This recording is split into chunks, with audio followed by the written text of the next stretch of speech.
చట్టం సంఘ సంస్కరణ అనేవి రెండు కులతత్వ నిర్మూలనోద్యమంలో కలిసి పనిచేయాల్సిన అవసరం ఉన్నది. కుల వివక్షత పాటించద్దని చట్టం చెప్తున్నది. కానీ కుల వివక్షత పాటించద్దని ప్రధానంగా రాజకీయ పార్టీలు, వ్యవస్థ నడిపే సంస్థలు బలంగా ముందుకు రావట్లేదు, దళితులు తప్ప. అందులో గొప్ప మాట రాశాడు. చట్టం సంఘ సంస్కరణ అనేది రెండు కులతత్వ నిర్మూలనోద్యమంలో కలిసి పనిచేయాల్సింది. అట్లా పనిచేయకుండా కుల నిర్మూలన జరగదు. అంతకంటే ముఖ్యంగా ఇంకో మాట చెప్తాడు. అస్పృశ్యత అంతం కావాలంటే కుల వ్యవస్థను కూకటి వేలతో కూల్చివేయాలి. అస్పృశ్యత అంతం కావాలంటే కుల వ్యవస్థను కూకటి వేలతో కూల్చివేయాలి.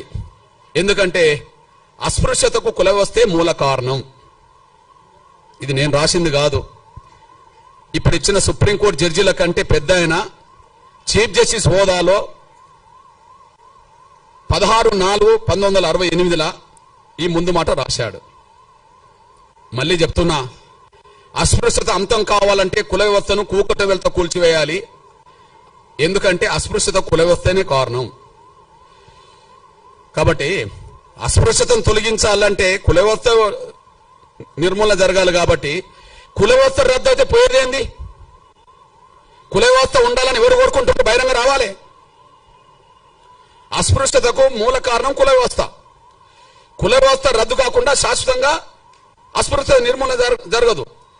ఒక చట్టం మాత్రమే పరిమితం చేస్తే సంఘాలు, పార్టీలు పట్టించుకోకపోతే యథావిధిగా కొనసాగుతుంది. మనం చూస్తూనే ఉన్నాం. అట్లాంటప్పుడు కుల వ్యవస్థ రద్దు చేయాల్సిన బాధ్యత ఉన్నది కదా.